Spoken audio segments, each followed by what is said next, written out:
State bank of India அதாவது SBI பேங்க்ல account வச்சிருக்கீங்களா? அப்போ இந்த வீடியோ கண்டிப்பா உங்களுக்கு தான். எஸ்பிஐ வங்கி வாடிக்கையாளர்களுக்கு பேங்க் தரப்புல இருந்து பல ஆச்சரியமான திட்டங்கள் இருக்கு. ஆனா பல பேருக்கு இது தெரியல.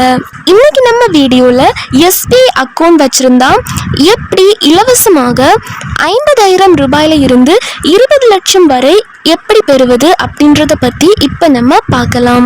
நீங்க இப்பதான் டிடி தமிழ் அப்டேட்ஸ் சேனலை முதல் முறையா பாக்குறீங்க அப்படின்னா சப்ஸ்கிரைப் பண்ணாதவங்க இப்பவே சப்ஸ்கிரைப் பண்ணிக்கோங்க.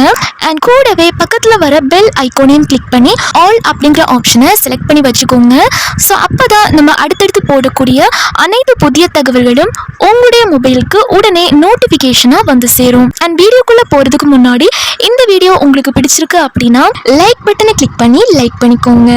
முதல் பெரிய பெனிஃபிட் என்ன அப்படின்னு பார்த்தீங்க அப்படின்னா நம்ம எல்லாரும் எஸ்பிஐ ஏடிஎம் கார்டு யூஸ் பண்ணுவோம். அதாவது பேங்க் அக்கௌண்ட் வச்சிருக்க எல்லார்கிட்டையுமே இப்போ ஏடிஎம் கார்டு அப்படின்றது கண்டிப்பா இருக்கும். அந்த ஏடிஎம் கார்டு யூஸ் பண்ணி பணம் எடுப்போம். ஆனா அதுல இருக்க ஒரு பெரிய ரகசியம் என்ன அப்படின்னு தெரியுமா? நீங்க எஸ்பிஐ கோல்ட், பிளாட்டினம் இல்லைனா சிக்னேச்சர் டெபிட் கார்டு வச்சிருந்தா உங்களுக்கு பேங்க் தரப்புல இருந்து ஃப்ரீ ஆக்சிடென்டல் இன்சூரன்ஸ் தராங்க. அதாவது நார்மல் ரூபே கார்டு வச்சிருக்கீங்க அப்படின்னா 2 லட்சம் ரூபாயும், கோல்ட் கார்டு வச்சிருக்கீங்க அப்படின்னா 5 லட்சம் ரூபாயும் மற்றும் பிளாட்டினம் கார்டு வச்சிருந்தா 10 லட்சம் ரூபாய் முதல் 20 லட்சம் ரூபாய் வரையும் இன்சூரன்ஸ் கவர் கிடைக்கும். இதுக்கு நீங்க மாசம் மாசம் எந்த பிரீமியமும் கட்ட தேவையில்லை. இது முற்றிலும் இலவசம்.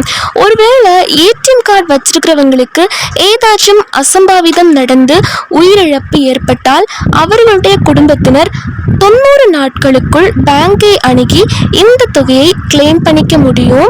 ஆனா ஒரே ஒரு கண்டிஷன், அந்த விபத்து நடப்பதற்கு 90 நாட்களுக்கு முன்பு ஏதாச்சும் ஒரு டிரான்சாக்ஷன் அந்த கார்டு மூலமா பண்ணியிருக்கணும். இதை பத்தி உங்க பேங்க் மேனேஜர் கிட்ட கேட்டு தெரிஞ்சுக்கோங்க. இந்த ஃப்ரீ ஆக்சிடென்டல் இன்சூரன்ஸ் எல்லா பேங்க் அக்கௌண்ட்டுக்குமே பொருந்தும். For example SBI, Indian bank, HDFC bank அப்படின்னு சொல்லிட்டு எல்லா பேங்குக்குமே பொருந்தும். நீங்க ஆர்டினரியான ரூபே கிளாசிக் இல்லைன்னா நான் பிரீமியம் கார்டு வச்சிருந்தா உங்களுக்கு 1 லட்சம் முதல் 2 லட்சம் வரை கிடைக்கும். இதே நீங்க விசா, மாஸ்டர் கார்டு இல்லைன்னா ரூபேல பிளாட்டினம், கோல்ட், சிக்னேச்சர் அப்படின்னு பிரீமியம் கார்ட்ஸ் வச்சிருந்தா 5 லட்சம், 10 லட்சம், சிலருக்கு 20 லட்சம் வரை கூட கவரேஜ் இருக்கு. இது ஆக்சிடென்ட் மூலமா உயிரிழப்பு, டெத் ஏற்பட்டாலோ இல்லைன்னா நிரந்தர உடல் ஊனம், பெர்மனன்ட் டிசபிலிட்டி ஏற்பட்டாலோ மட்டும்தான் கிடைக்கும். நார்மல் டெத்துக்கு இது கிடைக்காது. அண்ட் முக்கியமான கண்டிஷன் என்ன அப்படின்னா 90 நாட்களுக்குள், அதாவது ஆக்சிடென்ட் நடந்ததற்கு முன்புள்ள 90 நாட்களுக்குள் அந்த ஏடிஎம் கார்டை நீங்க யூஸ் பண்ணியிருக்கணும். ஏதாவது ஒரு டிரான்சாக்ஷன் கண்டிப்பா அந்த ஏடிஎம் கார்டில் நடந்திருக்கணும். அது ஏடிஎம் மிஷின்ல பணம் எடுத்ததா இருக்கலாம், இல்லைன்னா ஆன்லைன்ல ரீசார்ஜ் பண்ணதா இருக்கலாம், இல்லைன்னா கடையில போய் பிஓஎஸ் மிஷின்ல ஸ்வைப் பண்ணதா கூட இருக்கலாம். பட் 90 டேஸ்ல அந்த கார்டை யூஸ் பண்ணாமே போய் வச்சிருந்துட்டு அதுக்கப்புறம் ஆக்சிடென்ட் ஆனா கிளைம் கிடைக்காது. சில பேங்க்ல இந்த டைம் லிமிட் 45 டேஸா கூட இருக்கு. ஸோ பேங்கை பொறுத்து அந்த டே, அந்த நாட்கள் மாறும். சில பேங்க்ல 90 நாட்கள் இருக்கும்.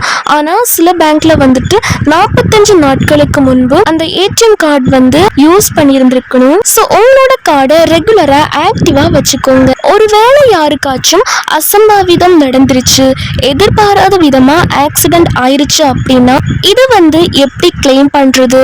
இந்த ஆக்சிடென்ட் நடந்தா 60ல இருந்து 90 நாட்களுக்குள் பேங்கை பொறுத்து அந்த பேங்க் பிரான்ச்சுக்கு நாமினி போய் கிளைம் ஃபார்ம் ஃபில் பண்ணி கொடுக்கணும். இதற்கு என்னென்ன டாக்குமெண்ட்ஸ் தேவைப்படும் அப்படின்னா போலீஸ் எஃப்ஐஆர் காப்பி கண்டிப்பா கேட்பாங்க. அதுக்கப்புறமா போஸ்ட்மார்ட்டம் ரிப்போர்ட் கேட்பாங்க. டெத் சர்டிஃபிகேட் கேட்பாங்க.